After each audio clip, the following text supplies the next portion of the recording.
Proof will show that Ashton, he's 4 years old now, he's done tremendously in a good way. He's gone to school, he's updated with all of his medical needs. He has been adding to his vocabulary, which is great.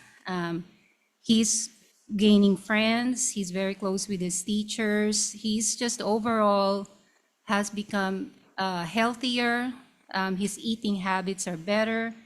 And so it's been great for this child since father has taken over the overall decision-making.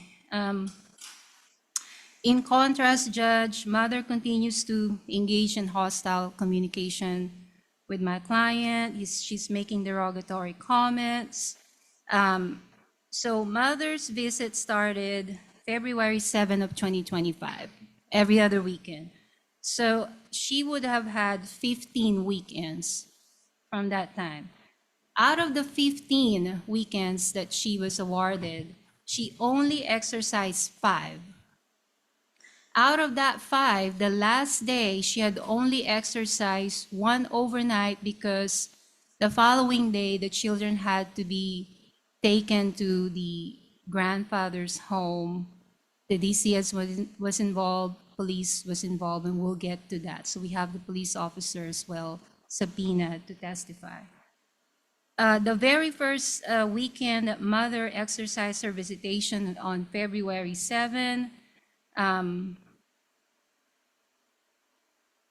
that was when you found her guilty of contempt because she refused to return the child to the father. February 21 was the second instance of her visitation, the same situation, refused to return, and my client had to drive 1.5 hours to Tennessee to pick up. And so that was another contempt finding. And then she visited May 30. She was late, but my client accommodated. It was supposed to be 4 p.m., but she came at 6:30. And then the next one was June 13, and then the last episode was August 8. And August 8 was the day when the DCS and the police were involved in the situation. The proof will show that August the 9th, Saturday, the Department of Children's Services were called. There was an anonymous call put in.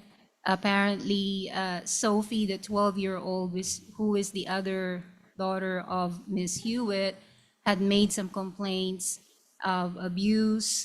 There was some Adderall situation there that will come out in the proof. The environment itself was, the house was unkept, and we will have photos to show of that. There was some environmental neglect allegations. And so it resulted in the children being taken to the grandpa's home.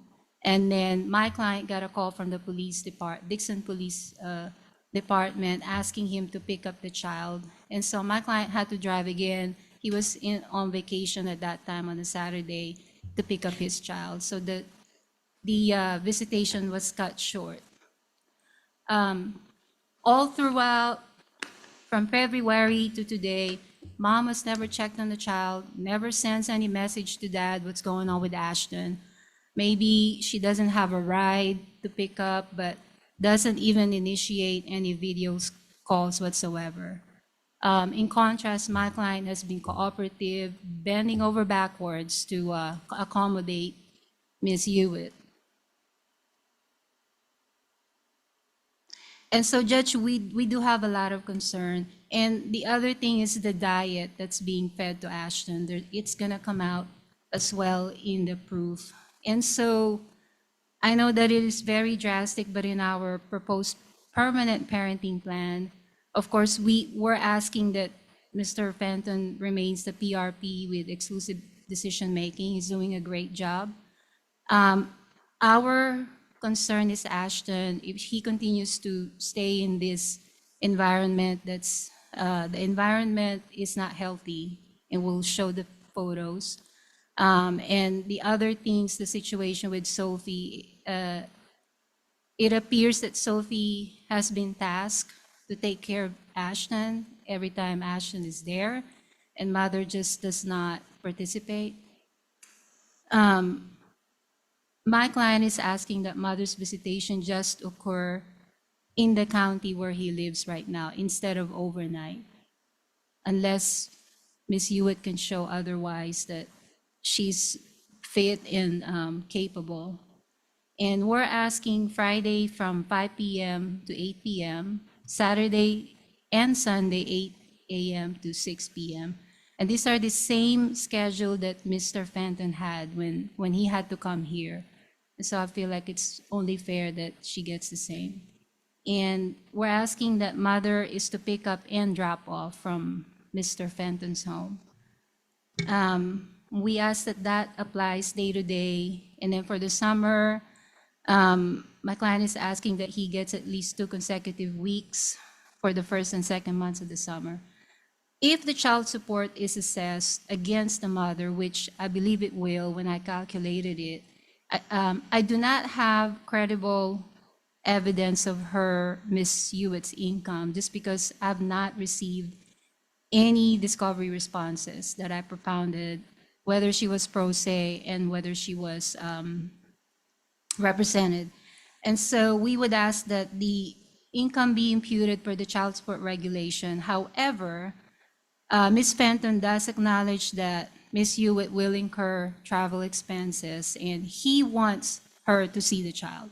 And so he is willing to waive whatever child support, if any, is assessed against Ms. Hewitt. He will provide the insurance. He will continue to do that.